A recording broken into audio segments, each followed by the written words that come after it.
जय हिंद। आप सभी को देखिएगा यूपीएसआई की जो वैकेंसी है वो आ चुकी है, उसका नोटिफिकेशन आउट हो चुका है। और देखिए जो वैकेंसी के पद है, कब से इसका फॉर्म स्टार्ट होगा, साथ ही में एज रिलैक्सेशन का क्या हुआ, बहुत सारी चीज़ें। और सबसे बड़ी बात तो यार ये निकल के आई है कि इस बार जो आपका एग्ज़ाम होगा वो आपका ऑफलाइन मोड में होगा। किस में होगा साथी? आपका ऑफलाइन मोड में होगा। ये एक अच्छी बात है, ऑनलाइन से बेहतर है भाई ऑफलाइन। और यहाँ पर आप पूरा ये नोटिफिकेशन देख लीजिएगा, आप ऑफिशियल वेबसाइट पर जाकर के भी आप चेक कर सकते हैं। यहाँ पर आप देख लीजिएगा जो यूपीएसआई सिविल होता है ना मेरे भाई, जो थाने के अंदर होता है, वो टोटल वैकेंसी है 4242, यानी 4242। तो टोटल जो पोस्ट हैं वो आपकी किस है? थाने के अंदर है। बाकी पीएससी की अगर मैं बात कर लेता हूँ तो पीएससी की यहाँ पर आप देख सकते हैं केवल पुरुषों के लिए पीएससी है ये। और ऐसे में इनका टोटल वैकेंसी कितना आता है पीएससी में? 135। कितना मेरे साथी?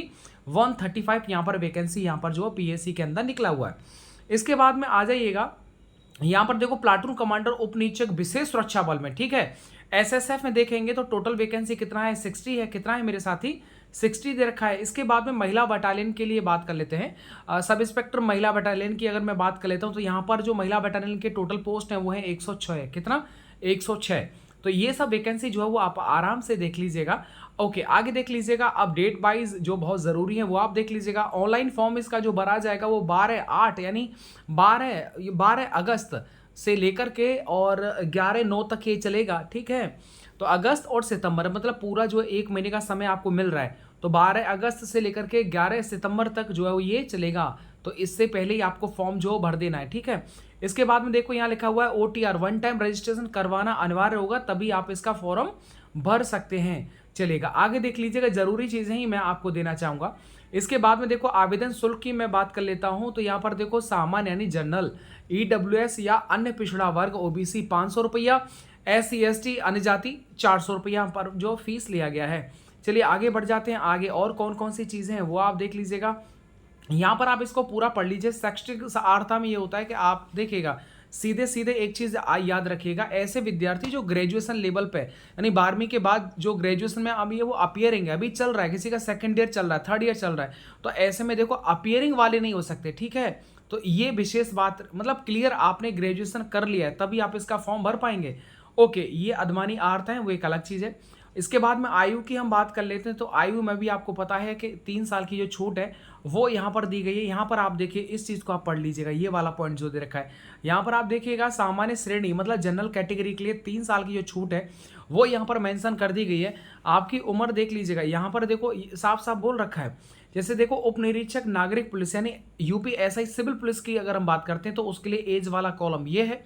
और इसके बाद में देखो प्लाटून कमांडर पीएससी की हम बात कर लेते हैं तो ऐसे में पुरुष कैंडिडेट्स के लिए ये वाला कॉलम है। चलिए, तो यहाँ पर प्रत्येक जो कैटेगरी है उसमें 3 साल का जो रिलैक्सेशन है वो यहाँ पर आपको देखने को मिल जाएगा, ठीक है। इसको आप पढ़ते जाइएगा। इसके बाद सबसे इंटरेस्टिंग बात ये लगी मुझे कि इस बार जो एग्जाम है वो आपका ऑफलाइन होगा यानी लिखित परीक्षा होगी। देख लीजिएगा यहाँ पर लिखा है उत्तर प्रदेश यानी यूपीएसआई 2015 में संशोधन करने के बाद में ये ओवरऑल निष्कर्ष निकाला गया है कि जो आपका एग्जाम होगा वो 400 अंकों की लिखित परीक्षा में सम्मिलित होने की अपेक्षा की जाती है। और लिखित परीक्षा जो 400 अंकों की होगी उसमें सब्जेक्ट वाइज क्या रहेगा, 4 सेक्शन रहने वाले हैं जिसमें टोटल संख्या रहेगी क्वेश्चंस की वो 160 रहेगी, यानी 160 क्वेश्चन रहेंगे 400 नंबर के।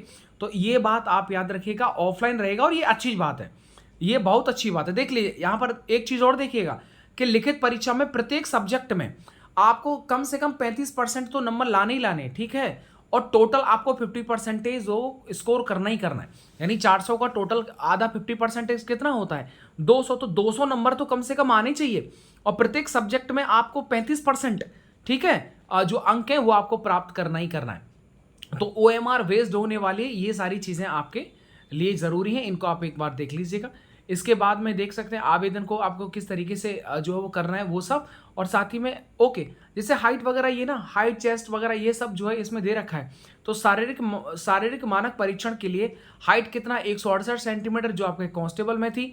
इसके बाद में अनुसूचित जनजाति के लिए 160 जो पहले भी ऐसे ही मांगी जाती है, कांस्टेबल में भी इतना ही होता है। 5 सेंटीमीटर का जो होता है सीने का फ्लाप होता है। महिलाओं के लिए 152 कम से कम चाहिए और अनुसूचित जनजाति के लिए 147 चाहिए और कम से कम 40 किलो तो भाई वजन इनका होना चाहिए, ये बात इन्होंने बोल रखी है।